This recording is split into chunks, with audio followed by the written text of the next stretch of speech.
Assalamu alaikum warahmatullahi ta'ala wabarakatuh. ‘Yan cikin wannan gida muna muku barka da lokaci, muna muku barka da safiya, da fatan kowa ya tashi lafiya. Alkhairin da ke cikin wannan rana Allah ka sada mu da shi, sharrin da ke cikin wannan rana Allah ka kare mu don isar Annabi sallallahu alaihi wasallam. ‘Yan uwa kun ji mu kwana shiru, kwana biyu shiru, to da yardar Ubangiji in Allah ya so ya yarda yanayin ayyuka ne dai insha Allahu. Amma in Allah ya yarda za mu yi ta kawo muku abubuwa dai akai-akai da yardar Ubangiji. Wannan ma mun kawo muku wani sabon sirri ne mai albarka wanda insha Allahu kuma in dai aka yi shi insha Allahu za a samu nasara a kai in Allah ya so ya yarda. Wannan sirri ne dai insha Allahu in dai kana cikin wani hali ko talauci ko wani abu haka, abin da ya kama da haka tunda ga yanayin ƙasar tamu yadda take, to insha Allahu za a samu nasara a wannan lamari in Allah ya so ya yarda.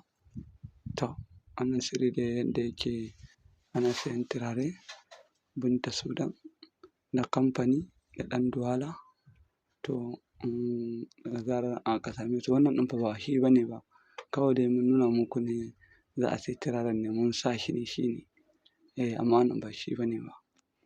In aka je ga masu sayar da turarukan insha Allahu sun san shi, za su nuna muku kuma ku saya ku yi amfani da shi.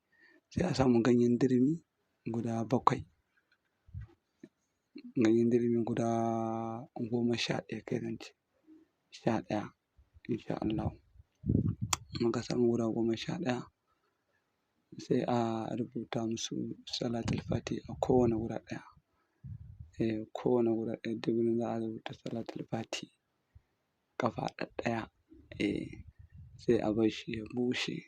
In aka bar shi ya bushe, a ran Laraba ake soma yin rubutun, a ran Laraba kuma ake cirewa ganyen dirimin. Insha Allahu in aka bar shi ya bushe to in aka yi rubutun kenan Salatul Fati kowane ganyen dirimi za a sa Salatul Fati ƙafa ɗaya, kowane ganyen dirimi ƙwaya 11. Insha Allahu. To daga zarar aka kammala wannan sai a shanya shi ya bushe. In aka shanya shi ya bushe to sai a ɗauko shi, in aka ɗauko shi sai a daka shi. Aka daka shi ya laushi to wannan kamfani ɗin nan turare kamfani da ɗan Duwala da Binta Sudan sai a kawo sai a zuba shi a cikin wannan garin ganyen dirimin nan da aka daka. Ba duka ake zubawa ba, za a zuba shi ne kaɗan-kaɗan yanda dai ba zai yi yawa a ciki ba. In aka zuba shi to sai a cakuɗa, in aka cakuɗa sai a zuba shi a wata ko wani abu ne haka yanda za ana ɗan ɗiba ana hayaƙi da shi.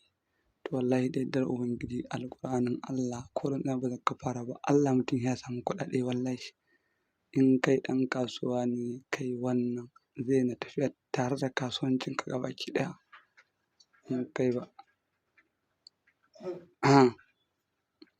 ɗan kasuwa ba ne ba ma to da yardar Ubangiji za a samu jalabi a cikin wannan lamari in Allah ya so ya yarda.